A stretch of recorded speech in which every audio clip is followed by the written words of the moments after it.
Let's do a vlog, baby. Let's do a vlog, baby. Let's do a vlog on the way to the post office. Hey guys, let me just get the boogers out of my nose. Don't judge, just boogers. I'm going to the post office to mail Sean's middle girl her birthday present. We fixed she already knows about it, an iPhone X Super. We fixed it to send to her for her birthday. It's gonna be her 23rd, and so that's what we're sending. We got it fixed. Actually, she helped us out getting it fixed. I tell you what, I'm at a light. I tell you what, Asurian insurance is shitty. Like, okay, so we tried to get the phone fixed, right? To put the claim in, it was cracked, whatever.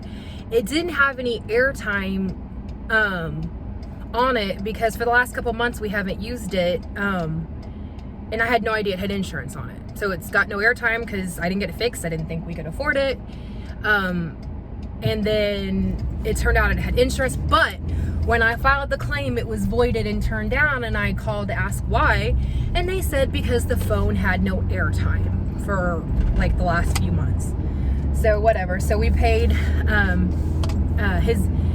his daughter paid a lot of it, her and her fiance, and then we picked up the rest, and I got a couple of cute cases and a pop-it thing and stuff like that. So getting that out to her for her birthday. Unfortunately, we can't go because of the pandemic, but this is at least something kind of make her brighten things up.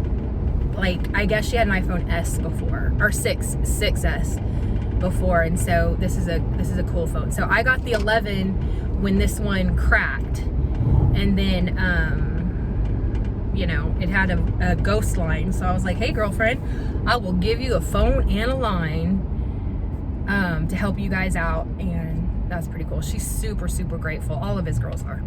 So there's that. But I thought this was a good time to do a recovery vlog. Everything that being said in the last few days notwithstanding, I'm not even going to address that whole relapse thing. But what I will talk about is my gastric bypass that I had in 2009 in relation to my alcoholism and my drug use. So my addiction always finds a way. Food, alcohol, pills, whatever it was, it always found a way. I had no idea that I needed a spiritual program of action to help me fill the hole that I had in me, which is typical for addicts and alcoholics. I thought if I could just eliminate the excessive eating, I would be thin and everything would be okay. So had the surgery in 2009, made absolutely no attempt to change my eating habits. As a matter of fact, when I qualified for the surgery, I was 285. The day that I had surgery, I was 320. And I say that because I had tried several things. Phentermine, you can get them at weight loss clinics. It is much like Fen used to be. It's apparently like only a couple molecules away from meth, but you can go to weight loss clinics and get it prescribed, and it does work temporarily. Gives you real bad dry mouth and you're not hungry, but you can't sleep. And so I tried that a couple of different times before I had surgery, and I was able to lose, 50 pounds or so. And once I would get off of it, I would gain it back and more. So I had said when I turned 30, if I couldn't lose the weight by 30, then I was going to have the bypass. So what ended up happening was I did everything that I needed to do to qualify, meaning I passed the psych eval, said everything they wanted to hear, passed the nutritionist moved me on even though I'd gained weight. She said I was ready for surgery, and so I had it in 2009. I lost, at that time, over a period of probably 2 years, I lost all the way down to 186 pounds. But during that time, my alcoholism, because I say my alcoholism because I believe I was always an alcoholic, but when you took the food away because you get sick, you can't do it anymore. It's not that you don't want to, you can't for a period of time. I'm gonna park here and finish this. So it's because you can't. So my alcoholism really, really picked up at that time. And I say picked up because even for me, I would get drunk a whole lot faster. And so it took less quantity to get drunk, but the effect was the same. So my ex-husband retired in 2011 from the Army. At that time, I had about 8 months of sobriety. I walked into AA in 2010, towards the end, and got about 8 months sobriety. But like a lot of people, I thought because we moved across the country from Virginia to Texas, the last duty station, that somehow my alcoholism probably didn't jump in the box. I might have outsmarted it. It didn't get in the box, maybe. So that was horrible. By the time I went to detox, February the 28th, I guess the last day of February 2012, I was in quite a predicament. Full-blown alcoholism, 24/7, and that was it. I went in and checked in and got help. I have not had a drink of alcohol since then. My other story is my other story. That was the opiate abuse. But what I want to say is a lot of people will say, that you can just quit. And I did try to just quit. I had a dad who just quit when I was 3 years old, quit, and was able to never drink again. That was not my case. When I walked into AA, I suddenly realized that not only was it more than just I couldn't stop drinking, I had a alcoholic mind. And for anybody that's been in that type of program, you'll understand that. But I want to talk a little bit about the relapse that I had when I came back from, we moved back from Virginia. The relapse starts way before you buy the drink, way before. I got here, I didn't start going to meetings like I should. I put it off. I went to 1 or 2, but that was really it. Even though in Virginia, I had been told, grab onto a meeting when you get there. And when you aren't going to meetings, you start to think that you start to self-isolate again. Oh, poor me, and pretty soon it's pour me another drink. So, I was not going to meetings. I was pretty spiritually bankrupt. For me, service and a program of action is what I need to keep this hole filled inside my soul. And so I did that. Then one day I was at an HEB by our house with 2 bottles of wine in my basket.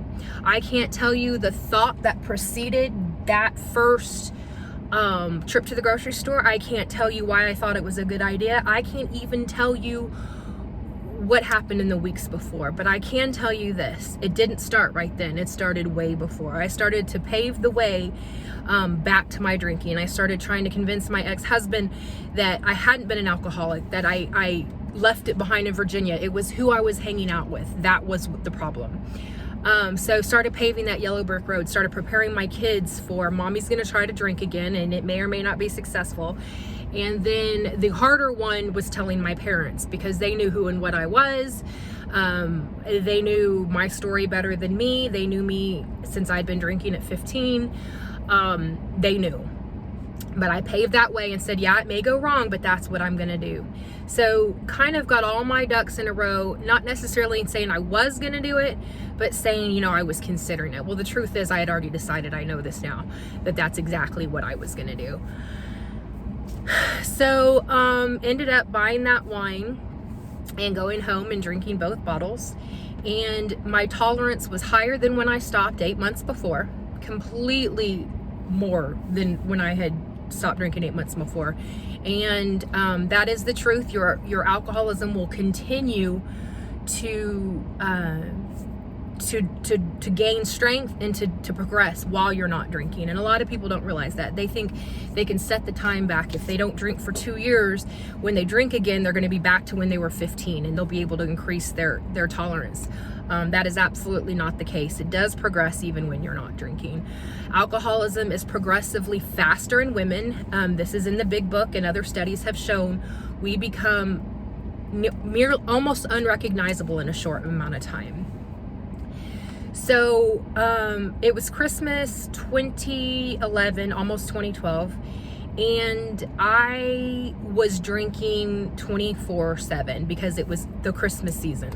I would start drinking brandy and eggnog right out of bed on a Saturday, and said it was Christmas season, and everybody was absolutely fine with that, except my parents, of course, but they didn't know how fast it had progressed.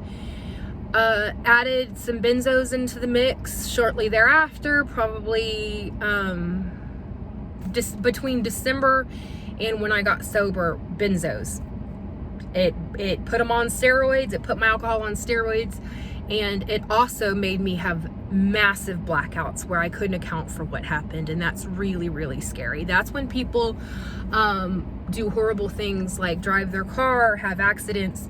Sometimes they might actually kill or assault somebody and not have any memory of it, and that's scary. They wake up in jail and that's what they've done. I have seen it time and time again in AA. It is a reality. Got tired of it. My actual last drink was towards the beginning of February, but I came home and went right back to the Ativan and the Xanax. So my sobriety date from alcohol was March the 1st, 2012. And then the rest of the story is the rest of the story. But this is what I'm saying. Your addiction and your alcoholism will find a way. If you cannot eat to your heart's content, you will, it's pretty likely you're going to drink. And this is studies have shown this. Just like I stopped drinking, I fooled myself into sober, and that I was sober, and then the pill addiction snuck in. So I have to be active. I have to give of myself. I have to stay very vigilant, because I have to know that just like touching that hot flame, that's how close it is. I don't fear alcohol, but I also have a healthy understanding that I cannot successfully drink. It will not work. And this time it might cost me my life. I'll tell the rest of that story later when I got, where my sobriety date is September the 14th, 2016. And I'll tell more in depth to that story and where I was. My disease wanted my life. By the time I got finally sober. So when people say relapse and they say, oh, she's relapsed and whatever, I'm so grateful that I have not relapsed, because my disease absolutely wants my life. And I'm more grateful that I haven't relapsed than I am angry when people think I have relapsed. And that's just my reality. I hope you got something out of it. I kind of talked about my bypass and how it related to it. And you guys, every day you wake up and you start breathing is another day to stop, to reach out to someone, to call your intergroup line for your nearest meeting. Just poke your head into a meeting if you think you might have a problem.